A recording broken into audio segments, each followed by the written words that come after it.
Tell me it's been a long time since you filmed a YouTube video without telling me it's been a long time. Alright, what's going on, everybody? Welcome back to the channel. It's been a little bit since I've done a video, but we're going to be working on Sexy Red today with some long overdue things that we got to fix on it. Like the C-notch, the back tail light's not working, and some motor mounts, and also the slave cylinder. It's not really major things, but it's just things that have been coming up as I've been driving it, and that's kind of why it's been sitting for so long. So before I remove the bed, I want to try changing out this little motherboard thing on the passenger light, because if you can notice, that one's a little bit more dim than this one, and I think it has something to do with this. So we're going to go ahead and swap that out.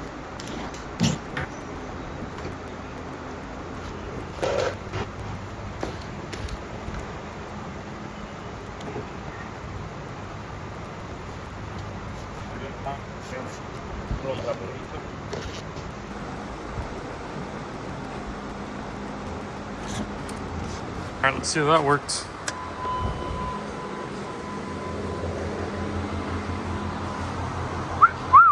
Well, now that we know that the taillights work, let's go ahead and remove the bed. I'm going to take out all the wiring, fuel fill, and everything else that I need to take off in order to get the bed up. And I'll catch up with you guys when I'm ready to take it off. Alright, let's see how this goes.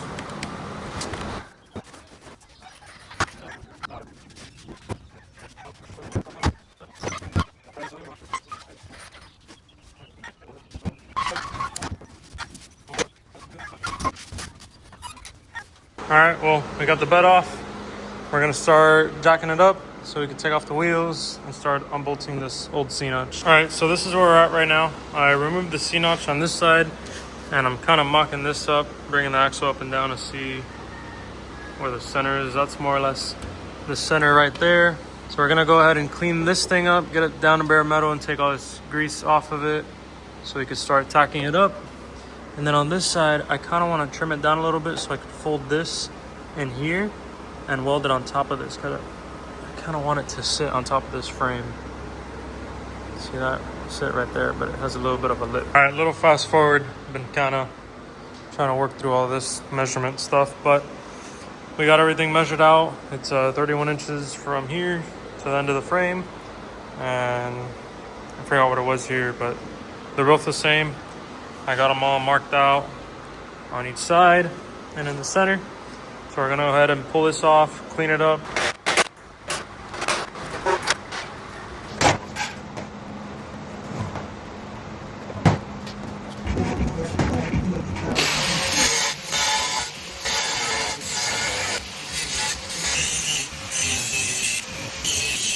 All right, so we got everything prepped up here. Got the welder on there. Let's hope for the best. Keep in mind, I am by no means a fabricator. This is just me trying to learn and have fun with it. So yeah, here goes nothing.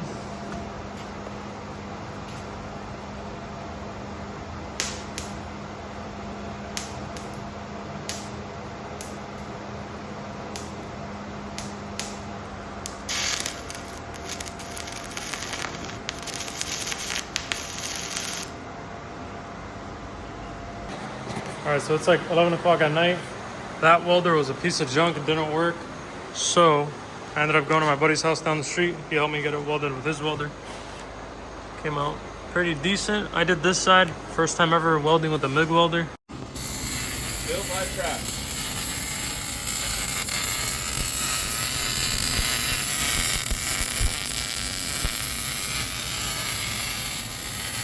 And of course there can be improvement, but I think it was pretty good for my first time. I also put some rib nuts on this side. Yeah. So anyways, it's late already, so we're gonna close up shop. I'll catch up with you guys tomorrow. We got the C-notch all cleaned up. I already painted that side. I'm gonna go ahead and paint this side.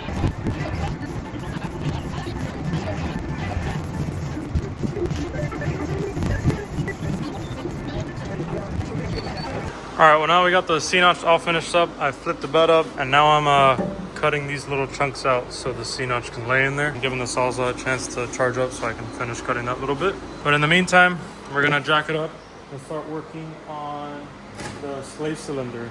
I'm gonna hold off on the motor mounts for now because I checked the ones that are on there and they seem pretty new. They're good, they're not broken or anything. And I think the issue was that made me think that it was motor mounts was actually these spring extension or shock extenders that I have in the rear. Yeah, they were both loose. So I made sure to tighten them good now. That should be what was causing the weird jerking issue once I put it in gear and start moving.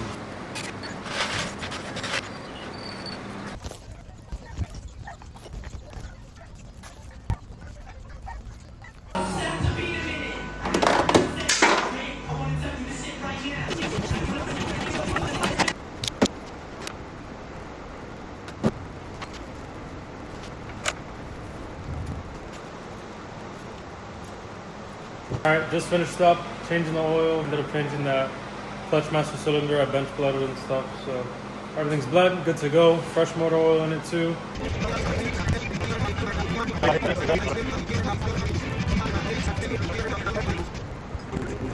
It's been a little over 2 weeks since you saw the last clip of me working with the lights in the front. Video's been kind of on and off.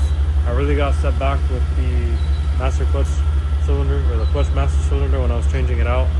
And I was working up behind the scenes, doing some other stuff. Yeah, I kind of lost my little limbo there, but it's fine. We're gonna go on a little test drive now to show you guys everything that I did and how the truck's running now. It's running great. And then I'll give you a walk around of the truck, show you everything else, and we'll go from there. Put you guys on this little handheld tripod. I don't know if you can tell by the reflection. I'm trying to mock you up on the seat, like so. I think that's good.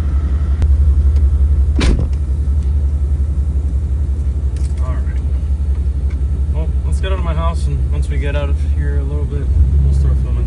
Alright, so we're on a pretty nicely paved road here for our little test drive. But as you guys can see, I guess first thought, clutch pushed in all the way, first gear, it's not rolling. Before I would have it pushed in and it would just start rolling on its own. So now it's doing what it should be doing. I can roll through all the gears nice.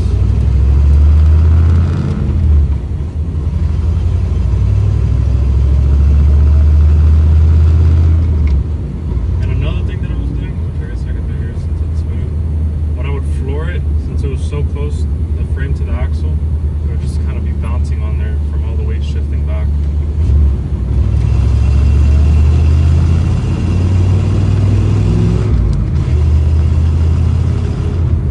Obviously, it doesn't happen anymore. The C-notch really made a night and day difference. It doesn't hit at all anymore, even with, I mean, I haven't had much weight in the back, but with somewhat weight in the back, it doesn't hit. And with 2 people in here, it doesn't hit either, so that's good.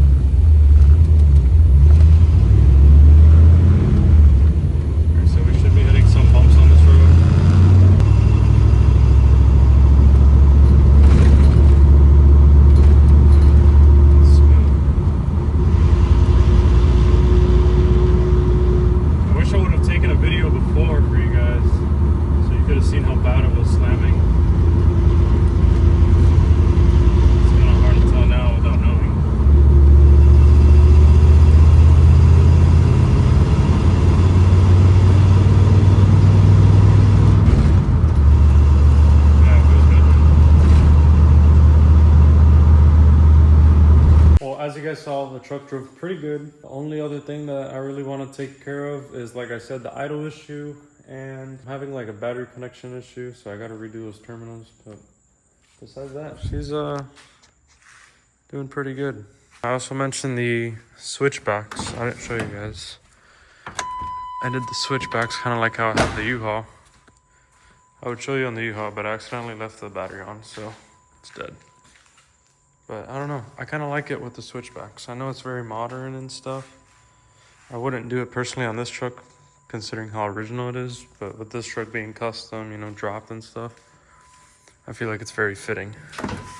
And then they're all white, but when I turn on the hazards, they turn orange, obviously. Besides these low market lights, those are just regular LED bulbs. I don't think they make those switchback. Yeah, that's pretty much it for this video. I know it wasn't anything crazy, but hey, I welded for the first time with a MIG.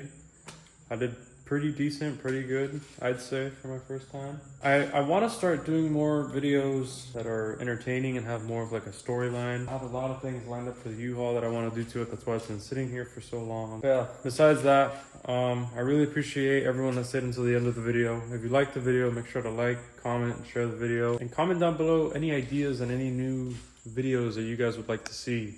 I've kind of not been posting on anything really social media wise, but still, you know, I want to get a move on with this stuff. I really enjoy working on trucks and posting it, and you know, having all you guys enjoy it too. So with that said, I hope you guys have a good one. Again, thank you for watching. See you in the next one.